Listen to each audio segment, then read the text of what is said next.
여러분 안녕하십니까? VOA 모닝 뉴스입니다. 첫 소식입니다. 중국과 일본, 싱가포르 등을 오가며 북한의 무역 판로를 개척했던 전 북한 고위 관리가 대북 제재의 누수 현상이 심각하다고 지적했습니다. 또 북한의 석탄 수출 정황이 여전하고 불법 환적은 국가 주도로 이루어지고 있다면서 이 공급자와 시장을 원칙적으로 차단하는 제재가 시급하다고 밝혔습니다. 오택성 기자입니다. 북한 노동당 39호실 고위 간부를 지낸 리정호 씨는 8일 VOA와의 인터뷰에서 유엔이 규정한 대북 정제유 공급 상한선 50만 배럴이 준수되기만 해도 북한은 큰 타격을 받는다고 말했습니다. 50만 배럴은 제재 이전 수입량의 25%도 안 되는 수준으로 정상적인 경제와 군대 운영을 어렵게 한다는 겁니다. 또 미 정부는 북한이 정제유 50만 톤을 구입한 것으로 추산했는데 북한이 구매 자금을 어떻게 구매했는지 의심스럽다고 지적했습니다. 대북 제재로 자금줄이 다 막혀 있기 때문에 50만 톤의 경유를 수입한다는 것은 보통 상식으로는 이해할 수 없어요. 50만 톤의 경유 대금은 약 3억 2천만 달러 내지 4억 달러에 달하는데 그 많은 자금이 어디서 나왔는지 의심됩니다. 리정호 씨는 이어 북한의 무역 종사자들로부터 제재 때문에 대폭 축소된 외화 수입을 만회하기 위해 각종 편법과 은밀한 거래가 활발히 진행된다는 얘기를 듣고 있다고 말했습니다. 특히 석탄을 비롯한 제재 품목의 반출이 증가 추세라는 설명입니다. 최근 북한 소식에 의하면 북한산 석탄이 중국 남방 지역에 많이 수출되고 있고 금과 수산물을 비롯한 밀수가 늘어나고 있어요. 그리고 제재 품목을 피해서 시계를 비롯한 다른 품목으로 임가공 무역을 누리고 지난해보다 수출입이 증가하고 있습니다. 리 씨는 특히 가장 심각한 제재 회피 행위로 북한의 불법 해상 활동을 꼽았습니다. 앞서 미 재무부도 지난 3월 북한이 불법 해상 환적을 통해 얻은 정제유를 263회에 걸쳐 싣고 들어왔다면서 이런 규모는 정부가 관여한 것으로밖에 해석할 수 없다고 주장했습니다. 해상에서 선박간 환적을 하는 회사들은 자칫하면 한 번에 다 망할 수도 있거든요. 이것은 대단히 위험한 도박입니다. 때문에 선박회사들이 높은 비용과 고도 위험을 감수하면서 263차례나 불법으로 환적했다는 것은 믿기 어렵습니다. 리 씨는 선박간 환적을 막기 위해선 북한의 정제유를 제공하는 공급자와 시장을 원천적으로 차단하는 접근법을 취해야 한다고 강조했습니다. 특히 불법 환적에 연루된 선박들을 용선한 회사들과 거래 은행들에 대한 제재가 뒤따라야 해상 불법 활동의 허리를 자르는 타격이 될 것이라고 말했습니다. VOA 뉴스 오택성입니다. 미국의 트럼프 행정부가 외교 정책에서 인권의 역할을 재검토할 것이라고 밝혔습니다. 워싱턴의 북한 인권 전문가들 사이에서는 기대와 비판이 엇갈렸습니다. 이현철 기자가 보도합니다. 마이크 폼페오 국무장관이 8일 국무부에서 기자회견을 열고 미국의 외교 정책에서 인권의 역할을 검토할 이른바 양도할 수 없는 권리에 관한 위원회를 신설했다고 밝혔습니다. 폼페오 장관은 이 위원회가 미국 건국의 기본 원칙과 1948년 발표된 세계 인권선언에 근거해 자신에게 인권에 관한 권고를 할 것이라고 설명했습니다. 폼페오 장관은 세계 인권선언이 채택된 지 70년이 지났지만 세계 전역에서 중대한 인권 유린이 계속되고 있다면서 인권을 보호하기에 구성된 국제기구들이 본래 임무로부터 멀어지고 있다고 지적했습니다. The time is right for an informed review of the role of human rights in American foreign policy. 워싱턴의 민간단체인 북한자유연합의 수전 숄티 대표와 북한인권위원회 그레그 스칼라튜 사무총장은 트럼프 행정부의 인권위원회 신설을 환영한다고 말했습니다. So I'm hoping that refocusing attention on that, but it's been sadly the policy of the U.S.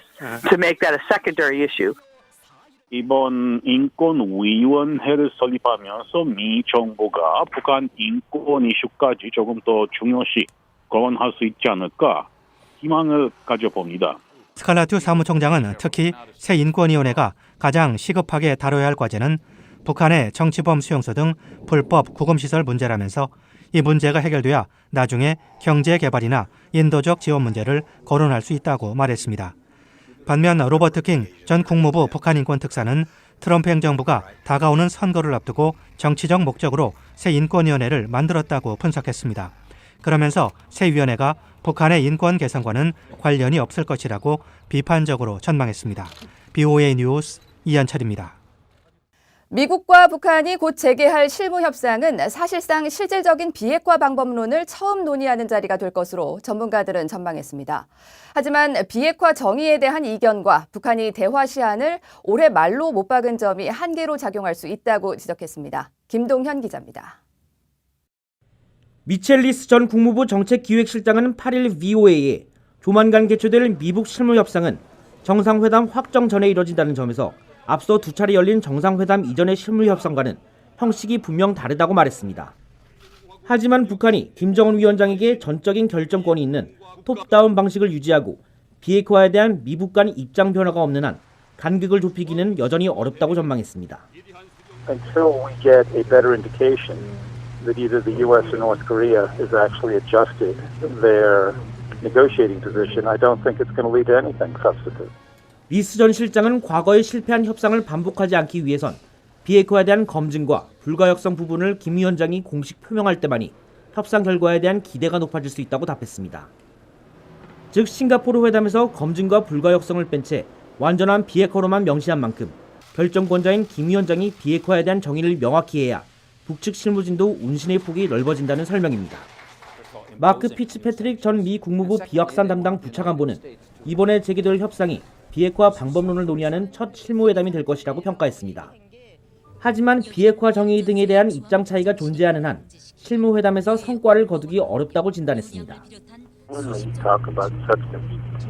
But whether North Korea actually will negotiate on substance, I am not confident that they will actually discuss the definition of denuclearization.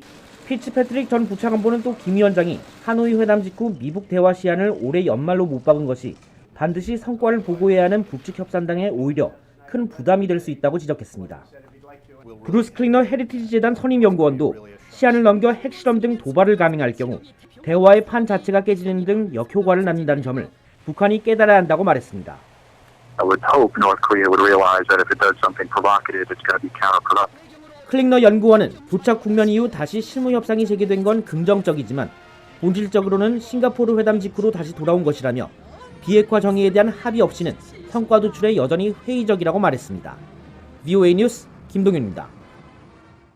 최근 북한에 억류됐다 풀려난 호주 유학생 알렉 시글리 씨가 자신이 간첩 행위를 했다는 북한의 주장은 거짓이라고 반박했습니다.